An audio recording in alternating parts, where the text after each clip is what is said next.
مسلمان سائنسدان اور ان کے کارنامے۔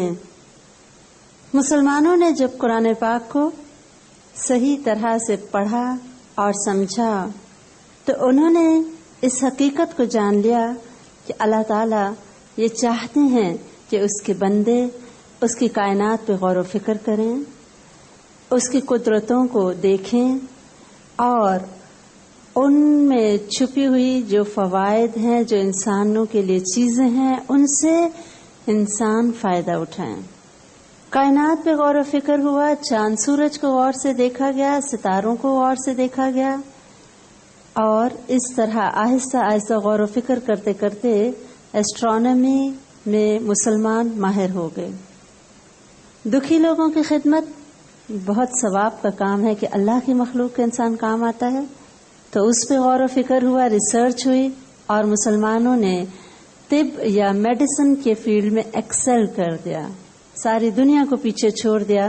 جو میڈیسن میں مسلمانوں نے کمالات کی، جو تحقیقات کی، جو ریسرچز کی، ہر شعبے میں مسلمان ہم دیکھتے ہیں کہ بہت ہی آگے تھے۔ انجینئرنگ میں ایک علیحدہ کمال تھا جو مسلمانوں کو ملا، اور اگر اب بھی آپ مسلمانوں کی بنائی ہوئی عمارتیں دیکھیں انسان حیران رہ جاتا ہے۔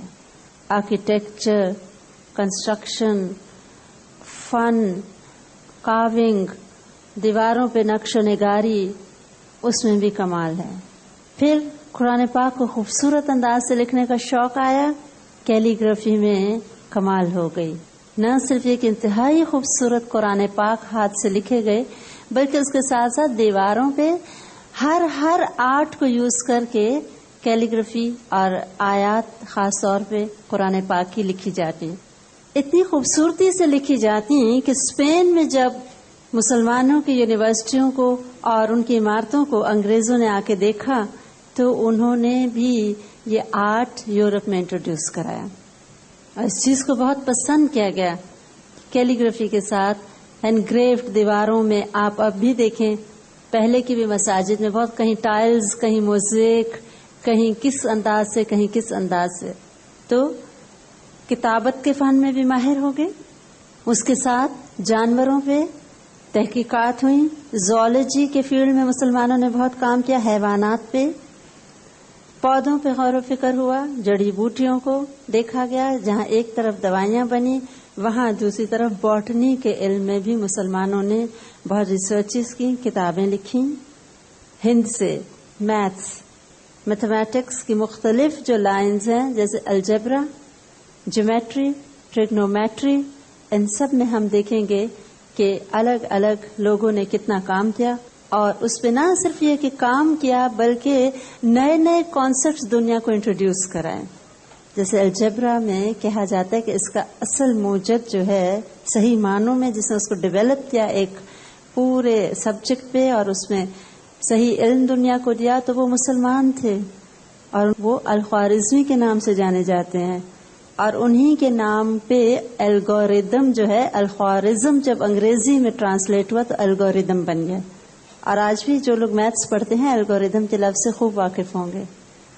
علامہ اقبال کہتے ہیں، کبھی اے نوجواں مسلم تدبر بھی کیا تو نے، وہ کیا گردوں تھے کہ جس کا ہے تو ٹوٹا ہوا تارا۔ کبھی ہم نے سوچا کہ کیسے عظیم ہمارے آباء و اجداد تھے، تبھی تو کہتے ہیں تجھے اپنے آباء سے نسبت ہو نہیں سکتی، تو ثابت و سیارہ۔ ہم صرف باتیں کرتے ہیں، وہ عملی کام کر کے چھوڑ گئے۔ ہم تو اسٹیگننٹ ہو گئے، ثابت بس ایک جگہ بیٹھ گئے، جو تھوڑا سا علم ہے وہ بھی ہمیں مشکل لگتا ہے حاصل کرنا، اور وہ تو سیارہ تھے، ساری دنیا میں گھوم گئے اور ہر طرف سے علم کو جمع کر کے انہوں نے وہ کمالات دکھائیں کہ اسلام کیا تھا، ایک super power of its time تھا۔ 1000 سال تک یہ قوم ناقابل تسخیر سمجھی جاتی تھی، جو آج افسوس کے زوال پذیر ہو گئی۔ تو جیسے کہ مسلم ہیروز کا موٹو ہے the glorious past, a vision for the future, ہمارا سنہرا ماضی مستقبل کے لیے ہمیں لائحہ عمل دیتا ہے اور لمحہ فکریہ ہے۔ اور آج جب ہم مسلمان سائنسدانوں کے کارنامے دیکھیں گے تو اس میں یہ بھی سوچیں گے کہ یہ کام دوبارہ بھی ہو سکتا ہے اگر وہ عرب جن میں علم آیا اور انہوں نے سمجھا. تو ہم دیکھتے ہیں 80-85 ہجری سے سائنس پراپرلی مسلمانوں میں آ گئی تھی، اور 85 ہجری میں خالد بن یزید جو بنو امیہ کا ایک شہزادہ تھا، وہ کہا جاتا ہے پہلا اسلام نے یا پہلا مسلمانوں کا سائنسدان تھا، کیونکہ علم کی قدر تھی.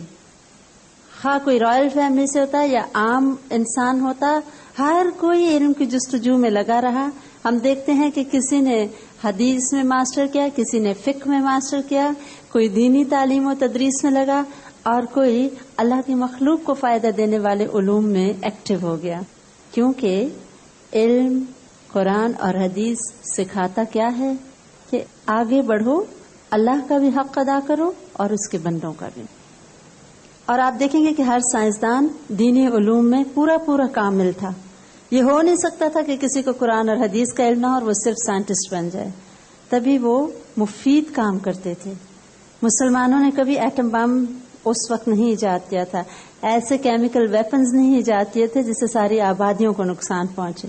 ہاں، جنگ میں وہ اپنے ویپنز ڈیولپ کرتے تھے، لیکن ان کا مقصد تباہی اور بربادی نہیں ہوتا تھا کہ پوری آبادیاں دنیا سے وائپ آؤٹ ہو جائیں.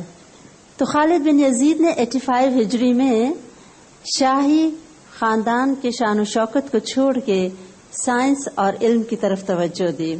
اس نے علمی کتابوں کا مطالعہ کیا، اور سب سے زیادہ جو اس کو دلچسپی ہوئی وہ کیمیا سازی یا کیمسٹری سے ہوئی. اب بہت شوق تھا کہ کسی طرح سونا بنا لوں. بہت جڑی بوٹیاں جمع کرتا اور ہر وقت تجربات ایکسپیریمنٹس کرتا، سونا نہ بنا. لوگوں نے کہا آپ کیوں اس کام میں اتنا وقت ضائع کریں، پیسہ دی. کہتے میں اس لیے صرف چاہتا ہوں کہ سونا بن جائے کہ دوستوں کو خوب انعام اور کرام دوں تاکہ وہ دولت سے بے نیاز ہو جائیں اور زیادہ سے زیادہ علم کی طرف توجہ کریں. خالد نے مصر اور سکندریہ سے کئی اہل علم بلائے، ان کے ساتھ علمی مسائل پہ بحث کرتا، اپنی قابلیت میں اضافہ کرتا، اور اس نے انہی حکماء، حکیم، وائز لوگوں کو کہتے ہیں. یا جب ہم حکیم کہیں گے تو مراد یہ دوائی دینے والے حکیم نہیں ہیں، اصل میں حکیم کا لفظ بہت گہرا ہے. اور اس نے ان حکماء سے کئی کتابوں کے ترجمے کروائے. تو ویری فرسٹ ٹرانسلیشنز جو اسلامی دنیا میں کی گئیں، اس کی ابتدا خالد بن یزید نے 85 ہجری میں شروع کر دی تھی.